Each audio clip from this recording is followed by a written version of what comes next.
Di bagian haluan, di sana adalah ruang peluncur torpedo.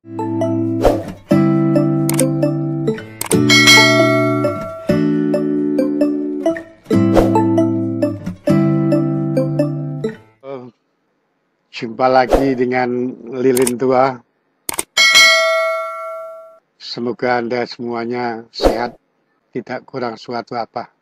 Tampilan saya hari ini adalah dalam rangka melaksanakan atau mengikuti saran, pertanyaan, usulan, baik dari anak didik saya, para siswa, siswi, sekolah pelayaran, sekolah menengah kejuruan pelayaran, maupun anak-anak saya, para taruna-taruni dari perguruan tinggi, ilmu pelayaran maupun perikanan laut, dan juga permintaan dari umum, ibu-ibu, bapak-bapak, teman-teman saya yang non-pelaut, namun simpatik atas musibah yang dialami oleh kapal perang kita, KRI Nanggala 402 pada sekitar bulan April tanggal 21-22 yang lalu, yang telah membuat 53 pahlawan kita gugur di dalam melaksanakan tugas. Dalam rangka itu pula,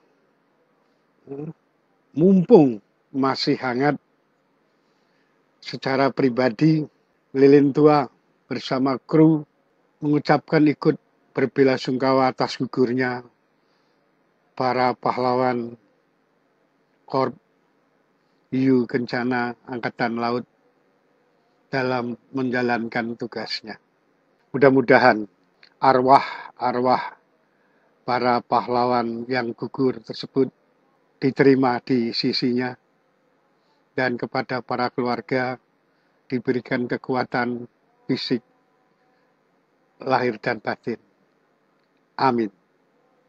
Video ini, kalau biasanya saya tujukan hanya untuk para anak didik, para instruktur, tapi pada saat ini karena ini atas permintaan semua, maka materi video tentang pengetahuan umum mengenai kapal selam saya tujukan untuk semuanya, mulai dari anak-anak saya, para siswa-siswi sekolah menengah kejuruan ilmu pelayaran niaga, para taruna-taruni dari perguruan tinggi ilmu pelayaran dan juga pelayaran penangkap ikan, kepada para pemula, pelaut pemula, mulai tingkat rating sampai ke tingkat manajemen, dan umum yang pada hakikatnya ingin tahu hal-hal yang memang masih banyak yang belum mengetahui tentang apa itu kapal selam. Kami sama-sama di laut, tapi kami mendalami pengetahuan, keterampilan yang kaitannya dengan kapal konvensional, kapal yang apung. Oleh karena itu, kita sama-sama membahas apa itu sebenarnya kapal selam.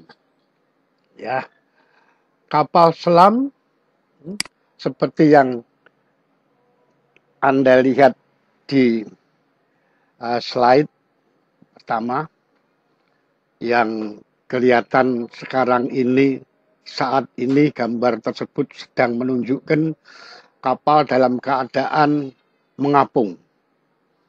Mengapung dalam arti tidak mengapung secara keseluruhan, tapi mengapung pada batas tertentu. Ya, kapal selam yang biasa di dalam bahasa Inggris kita sebut submarine. Itu bapak-bapak, ibu-ibu, para instruktur yang belum pernah lihat kapal selam, inilah wujud kapal selam dalam penampakannya saat muncul, ya. Kapal selam sendiri atau submarine ini secara kasat mata yang bisa kita lihat adalah seperti yang ada di gambar ini, ya. Saya tunjukkan gambar utuh dari sebuah kapal selam dari pandangan membujur dan dari pandangan ke depan, dari depan, ya. Saya sengaja milihkan gambar ini karena dari gambar ini ada beberapa hal yang sudah bisa menjawab pertanyaan mendasar mengapa kapal selam itu bisa ngapung, bisa tenggelam, bisa jalan.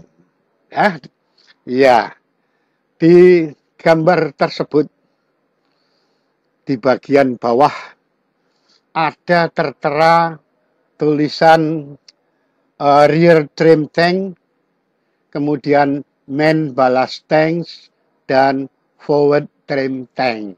Ya, itu artinya di kapal selam itu terdapat tangki-tangki. Ya, tangki ini bukan saja bentuknya di bawah, tapi dia nanti melingkar pada saat nanti kita terangkan. Tapi yang jelas dari gambar ini bisa kita tangkap ada tangki-tangki balas atau tangki-tangki air yang kalau dipenuhi maka kapalnya menyelam, kalau dikosongin kapalnya naik. Nah, kalau baling-balingnya muter berarti dia jalan. Oke?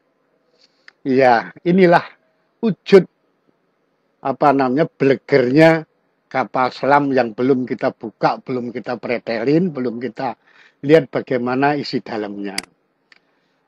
Jadi kapal selam adalah kapal yang bergerak di bawah permukaan air. Pada umumnya kapal selam ini dipergunakan untuk tujuan dan kepentingan militer.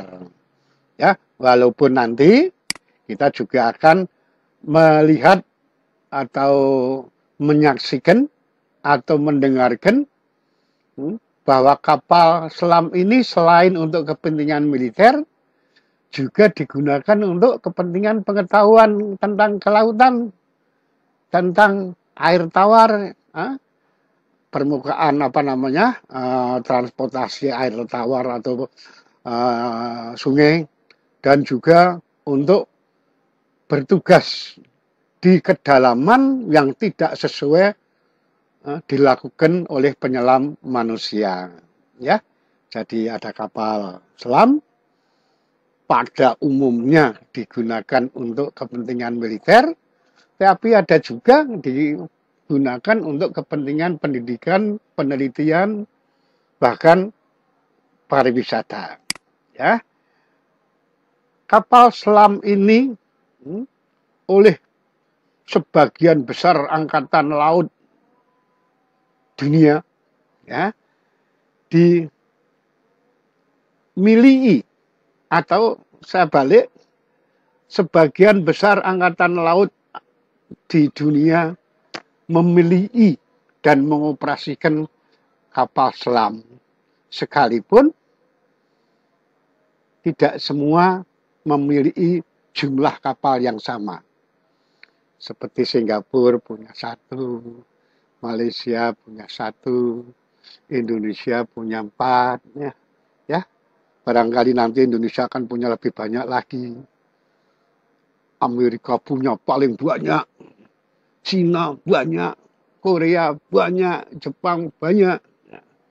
Dengan melihat banyaknya itu berarti memang kapal selam sangat dibutuhkan untuk kepentingan dari negara-negara tersebut. Oke, ya, kapal selam ditinjau dari sisi tenaga penggeraknya, ditinjau dari sisi fungsinya, dan ditinjau dari sisi tipenya, ada beberapa macam jenis. Ya, kalau dilihat berdasarkan tenaga penggerak, maka kita akan menemui kapal selam diesel elektrik. Tenaga penggerak itu adalah tenaga yang digunakan untuk menggerakkan kapal selam maju, mundur, ya. Nah, itu merupakan suatu kelompok permesinan. Kalau di kapal-kapal biasa, di kapal-kapal yang apung, itu ada dua macam, gear driven sama electric driven. Maka di kapal selam juga ada jenis itu. Gear driven berarti dia digerakkan oleh mesin, ya, baik internal combustion engine seperti mesin diesel, mesin turbin gas, maupun external combustion engine seperti mesin turbin uap. Dan electric driven berarti kapal-kapal niaga juga ada yang digerakkan tenaga penggeraknya pakai elektromotor. Maka prinsip ini tidak jauh beda dengan yang di kapal selam. Untuk kapal selam diesel elektrik, maka sekilas saya tunjukkan ini adalah contohnya. Kita punya kapal selam selain Nanggala, kita juga punya kapal selam KRI Nagapaksa, ya, nomor KRI-nya 403. Ini merupakan jenis kapal selam yang bertenaga diesel elektrik. Artinya propellernya, baling-balingnya melalui poros diputar oleh elektromotor. Elektromotornya ini mendapat aliran listrik dari generator atau dari dari baterai. Baterai atau generator ini digerakkan oleh mesin diesel. Jadi mesin diesel punya dua fungsi untuk kapal-kapal selam yang berjenis penggerak mesin diesel elektrik.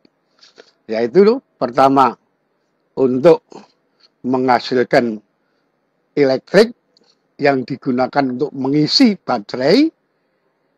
Sementara yang kedua, menggerakkan propeller lewat generator yang dia putar. Nah, ini terjadinya kapan? Kapan menggunakan generator untuk melalui generator langsung ke elektromotor muter baling-baling, yaitu pada saat kapal sedang apung. Apung dalam arti di snookernya itu muncul di atas dalam rangka untuk membuang gas buang dan untuk menghisap udara baru.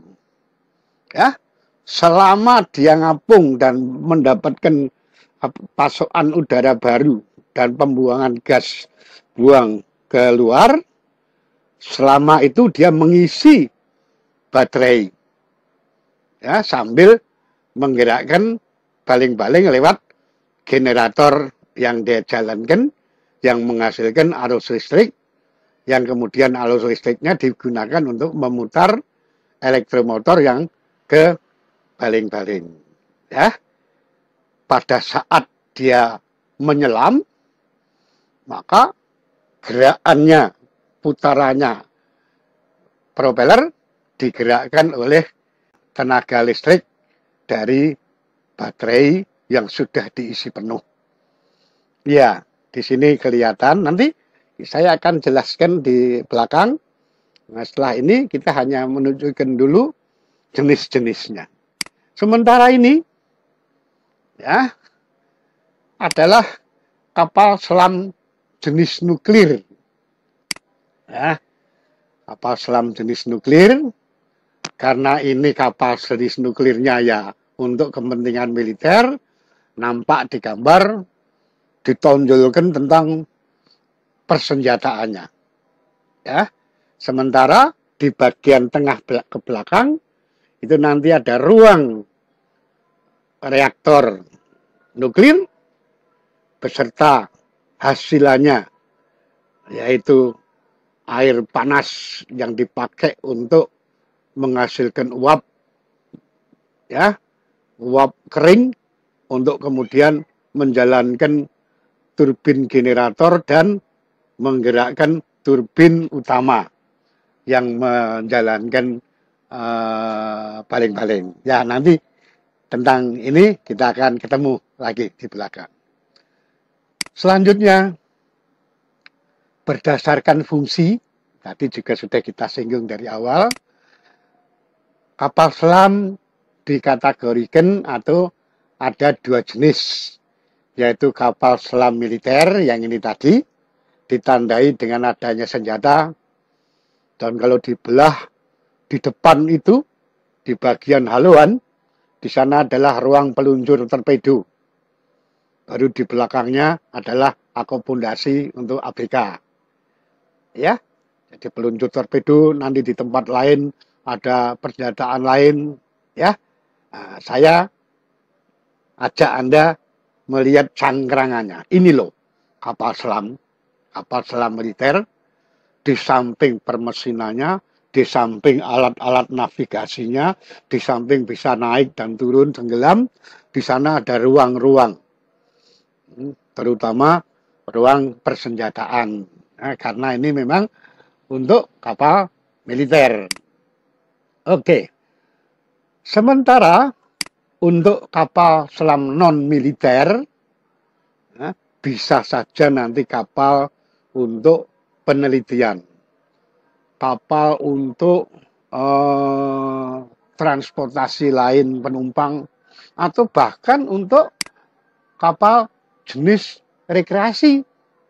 Nah, ini miliknya Jepang adalah kapal selam untuk tamasya, melihat habitat dalamnya yang hidup di dalamnya laut. Ya, sama. Dia juga mempunyai tenaga penggerak diesel elektrik maupun yang bertenaga nuklir. Ya. Sementara berdasarkan tipe, kita mengenal nanti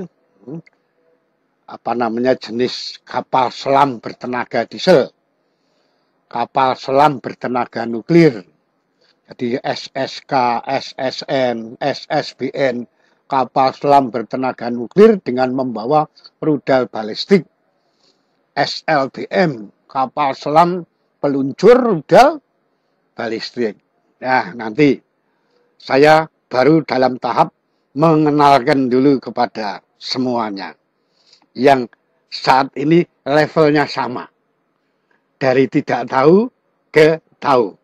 Sehingga levelnya, fungsinya adalah kita harus bisa menjawab what is that secara pelan-pelan.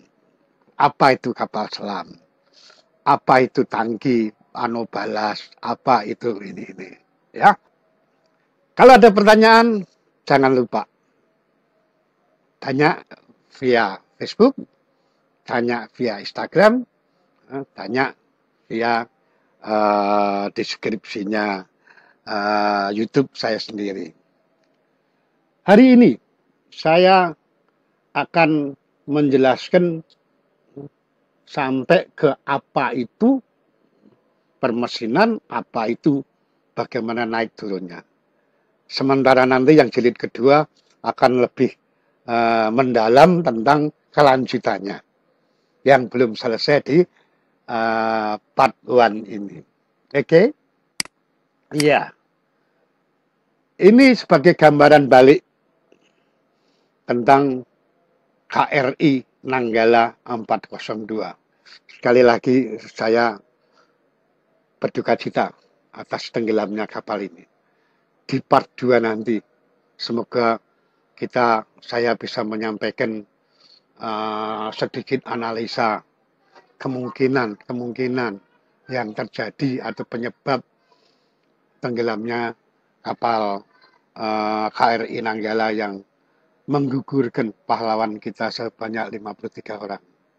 Kapal ini sama dengan jenis kapal selam perang milik kita dengan tenaga penggerak elektrik diesel engine. Ya. Bobotnya 1,395 ton. Nanti panjangnya 59,5 meter, nggak sampai 60 meter.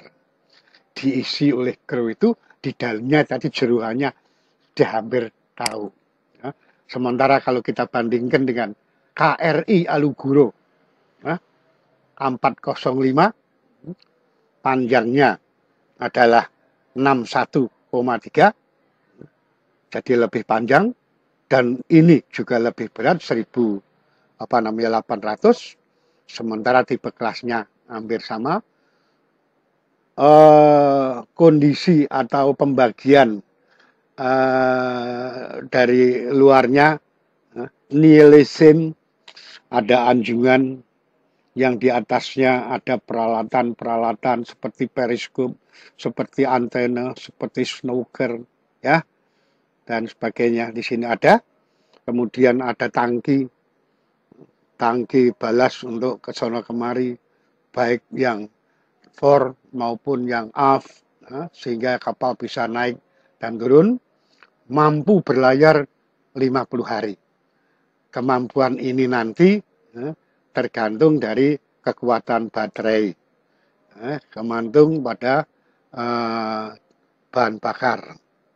Kalau dia sedang berada di atas, ya.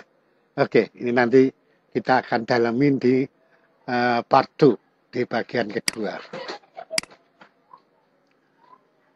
Sebagaimana saya ngajar di kelas, saya selalu ngajak Anda tahu tentang komponen atau bagian-bagian penting dari suatu kamar mesin. Tapi ini bukan kamar mesin. Kita mau ngomong tentang kapal selam. Ingat, level kita sama-sama zero, untuk sama-sama dari zero meningkatkan pengen tahu. Bagian penting kapal selam, pertama yang harus kita ketahui adalah peralatan navigasi, tangki-tangki khusus kedap air, permesinan penggerak utama, dan permesinan batu. Ya, ini cangkrangan yang harus kita tahu nantinya. Peralatan navigasi yang ada di kapal selam antara lain, berarti masih ada di samping ini masih ada peralatan-peralatan lain yang khusus dimiliki. Ya, tapi yang ini mesti ada. Ada periskop. Apa itu periskop? Nanti kita akan bahas. Kemudian radar, kemudian sonar. Ya, orang dek mesti tahu ini apa namanya, penggunaannya, jenisnya, cara mengoperasikannya, dan lain-lainnya. Tapi kita mundur, kita dari sama-sama belum tahu menjadi pengen tahu. Komponen atau bagian yang berikutnya adalah adanya tangki-tangki khusus kedap air. Tangki inilah yang tadi sempat kita singgung, yang digunakan untuk keperluan naik ataupun turun. Di samping tangki-tangki lain, untuk keperluan air minum, untuk keperluan mandi, untuk keperluan domestik lainnya. Ya. Kemudian ini adalah tadi kita sempat lihat di yang pertama, ada rear trim tank, ada main ballast tank, ada forward trim tank, dan ada tangki-tangki lain yang dipergunakan untuk keperluan domestik, ya. Kemudian untuk permesinan penggerak utamanya tadi juga kita sudah singgung, tapi pendalamannya nanti. Ada mesin induk atau main engine, bisa minta bantuan generator apa namanya, mesin diesel, tapi main engine-nya sendiri adalah elektromotor, ya, yang arusnya dipacu oleh generator maupun oleh baterai. Kemudian poros baling-baling dan baling-balingnya sendiri. Nanti akan kita informasikan apakah baling-baling yang dipakai kapal selam itu jenis GPP, Controllable Pitch Propeller, apakah jenis fixed propeller. Ya, nanti kita lihat bagian-bagiannya dulu. Dan permesinan bantu. Untuk apa ini permesinan bantu? Untuk penggerak generator, untuk sistem kemudi, untuk kebutuhan domestik dan lain-lainnya. Nah, sebagaimana harus kita ketahui bersama, sistem kemudi kapal selam bukan hanya ke kiri ke kanan, tapi ke atas ke bawah. Ya, jadi bagaimana ceritanya? Pelan-pelan. Part 2 akan menjelaskan tentang ini. Ya, proses penyelaman dan pemunculan kapal ke permukaan. Ini adalah pemicu tentang mengapa saya harus menyampaikan informasi tentang kapal selam, karena dari semua permintaan, semua pertanyaan adalah nihilisme, yaitu bagaimana kapal selam bisa muncul, bagaimana kapal selam bisa menyelam. Ya, ada lagi bagaimana tentang gas buangnya, bagaimana tentang O2-nya, bagaimana. Tapi kita petanin dulu tentang penyelaman dan pemunculan. Oke. Sebelum kita ngomong tentang itu, tadi kita sudah tahu jeruannya kapal selam kalau kita belah membujur. Sekarang kita belah melintang. Section cross, ya, atau cross section. Di sini selain kita bisa melihat periskop, karena periskop ini adalah penggantinya mata yang terletak di anjungan, di bridge-nya. Kemudian ada tangki. Di sekelilingnya ada tangki, sementara yang ruang tengah itu adalah di mana para kru tinggal, para kru bekerja.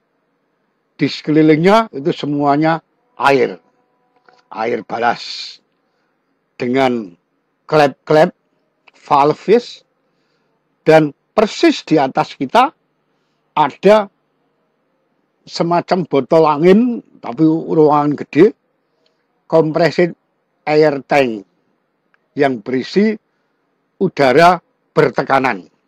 Kalau di kapal niaga, dia botol angin untuk start mesin. Ini bukan untuk start mesin, tapi botol angin ini menyimpan angin, di samping nanti ada oksigen yang lain, ini sebagai oksigen cadangan. Ini compressed air tank ini dipergunakan melalui klepnya untuk menekan air keluar lewat bawah, atau pada saat mau naik, klep yang di atas yang juga bisa disebut air fan, air ventilation, itu membuka sehingga udara semuanya keluar, air akan masuk. Ya, ini disebut ballast tank, ya. Oke, ini adalah bayangan pertama tentang kapal selam waktu dilihat dari belahan melintang, cross section. Nah, sekarang kita mau melanjutkan tentang bagaimana proses pemindahan air. Pemindahan air ini menciptakan sebuah gaya ke atas. Jadi kalau air yang penuh, kemudian klep ventilasinya terbuka, kemudian airnya keluar setelah didorong oleh udara bertekanan, maka pemindahan air ini menciptakan suatu gaya ke atas yang disebut gaya apung atau buoyancy force dan bekerja berlawanan dengan gaya gravitasi, gaya tarik bumi yang akan menarik kapal ke bawah. Sehingga ini nanti pada pembicaraan berikut kita juga akan ngomong ini. Kenapa kapal bisa ketarik ke bawah, ya. Oke. Kemudian untuk mengatur gaya apungnya, kapal selam memiliki tangki-tangki yang tadi sudah kita singgung sebelumnya ini. Waktu kita belah ada tangki kiri, tangki kanan, ya.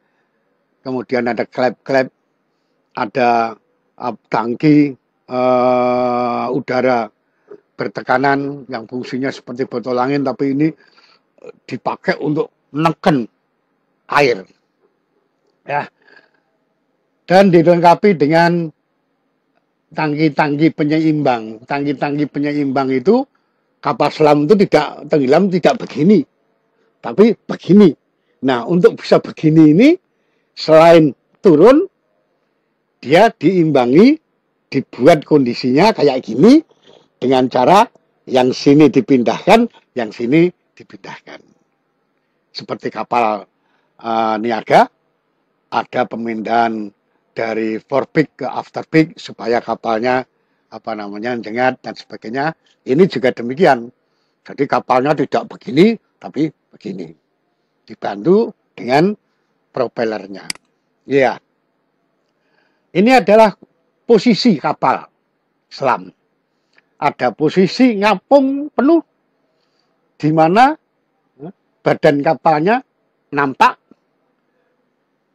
itu ditandai atau bisa dikerjakan kalau sebagian tangki balas tadi terisi oleh udara bertekanan yang fungsinya tadi untuk membuang air balasnya ke laut lewat klep bawah. Ya, seberapa tingginya pemunculan tergantung dari volume yang dibuang.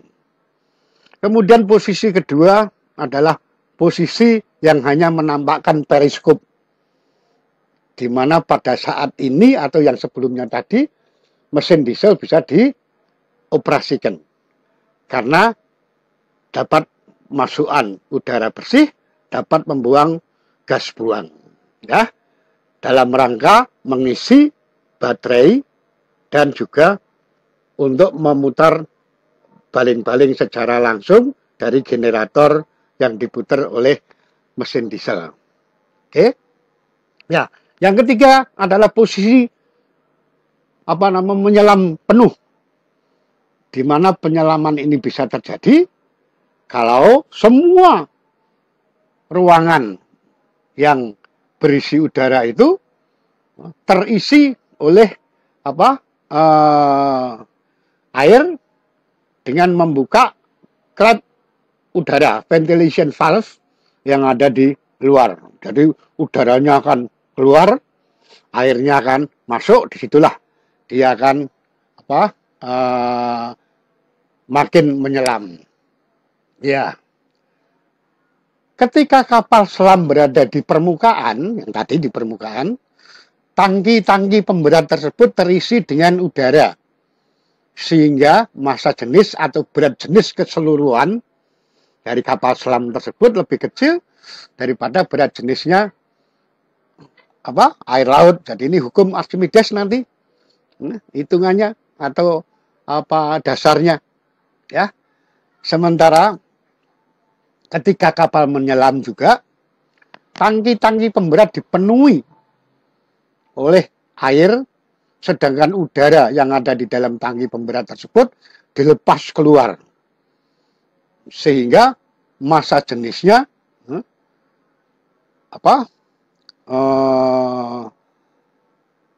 lebih besar daripada massa jenis air lautnya. Oke. Ini adalah gambaran dari penjelasan nomor 2, nomor 3, nomor 4 tadi. Jadi Anda lihat di gambar, di slide, ada 3 posisi. posisi ngapung, di mana compressed air atau udara bertekanan membuang airnya yang ada di tangki lewat klep bawah, valve yang ada ininya.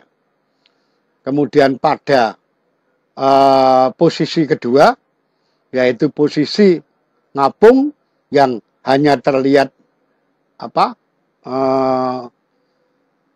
periskopnya, snooker, di mana mesin diesel masih bisa jalan. Ini udara mulai ruang udara mulai diisi dengan air. Ya. Sementara yang posisi ketiga adalah ketika ruangan sudah diisi oleh cairan atau air laut lebih banyak lagi. Ya, tergantung ini nanti apakah dia mau menyelam lagi. Nah, gambar yang di bawah penyelaman dan ini tidak cuma untuk naik datar dan turun, tapi supaya cepat dia menggunakan jalan ke depan dengan menggunakan propeller dan mengaktifkan pemindahan air yang ada di forward trim tank dan after peak tanknya, ya, sehingga dia bisa naik atau nanti bisa turun, ya. Jadi ini adalah yang harus kita ketahui tentang jelimutnya nanti suatu saat, karena ini adalah prasyarat kita ngomong ini dulu supaya melekat di sini ini loh. Nah, nanti pendalamannya adalah next.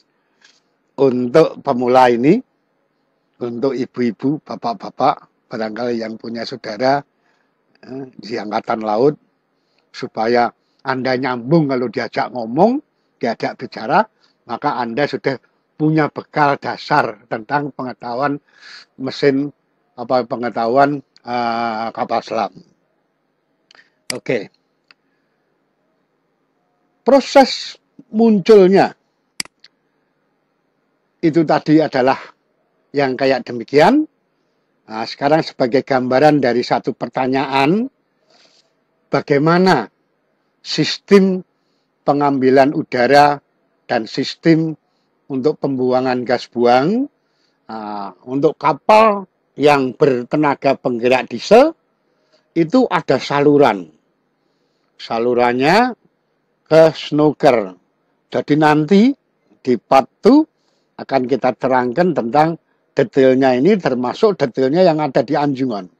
Ada barang apa saja selain snooker, selain radar, selain periskop, nanti akan kita ngomong tentang itu, ya.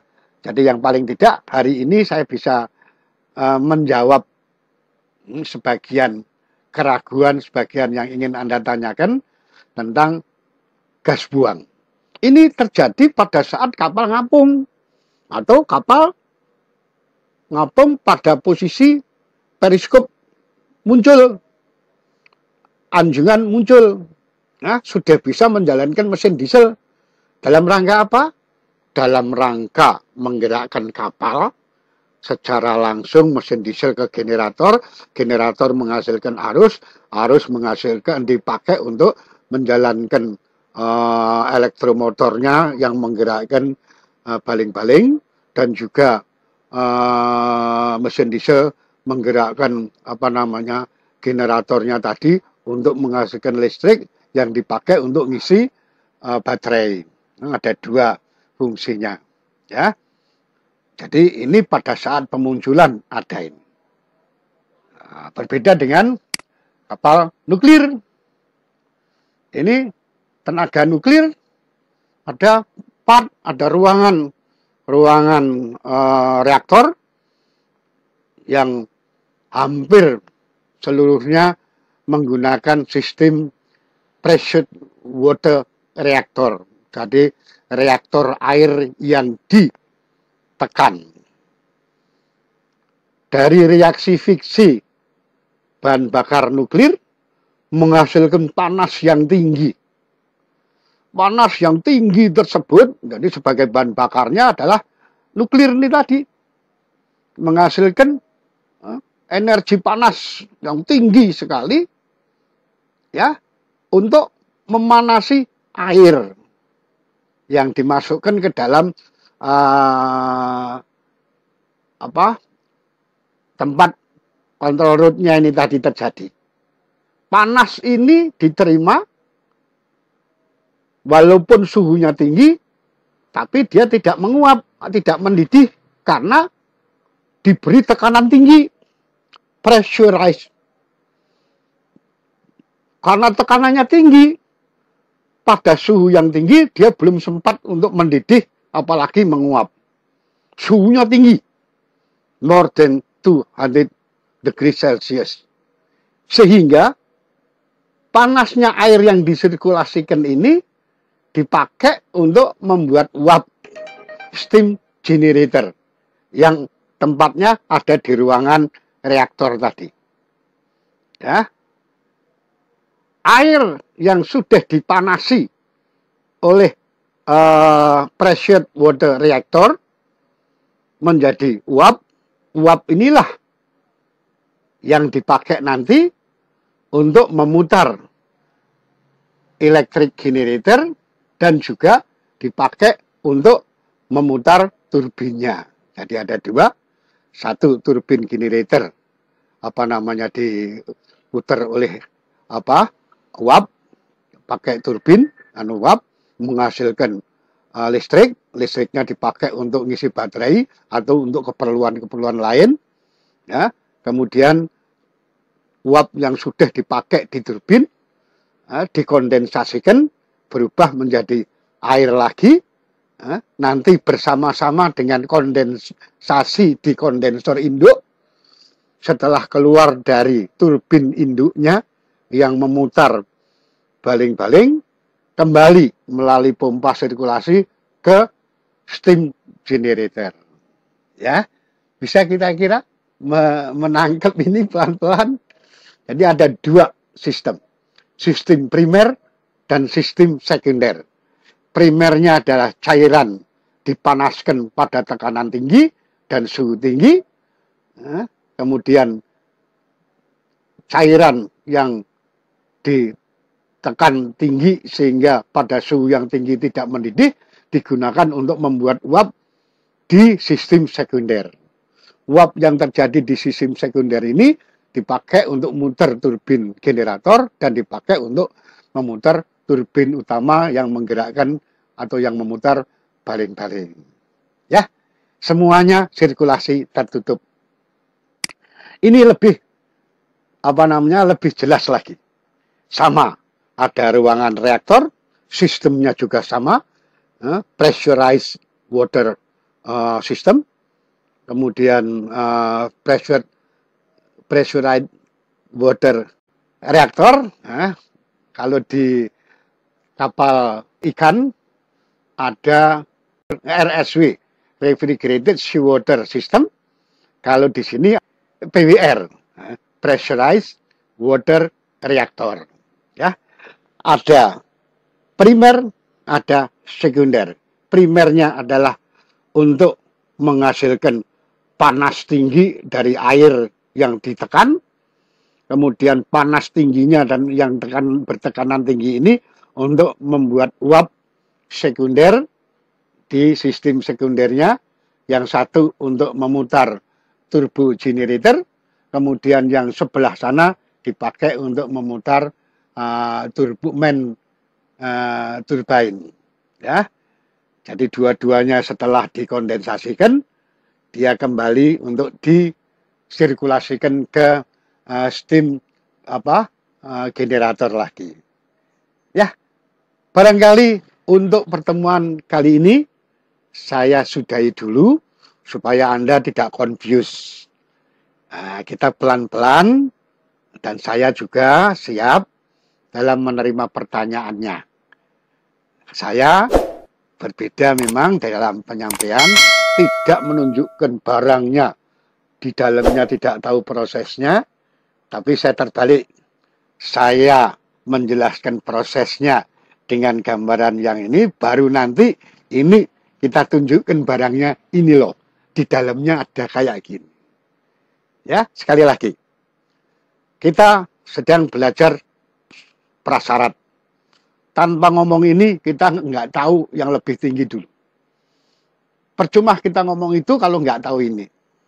Ya, sekali lagi, karena ini saya tujukan bukan hanya untuk anak didik saya, tapi juga para instruktur, para senior saya, para bapak-bapak dan ibu umum yang levelnya sama dengan saya.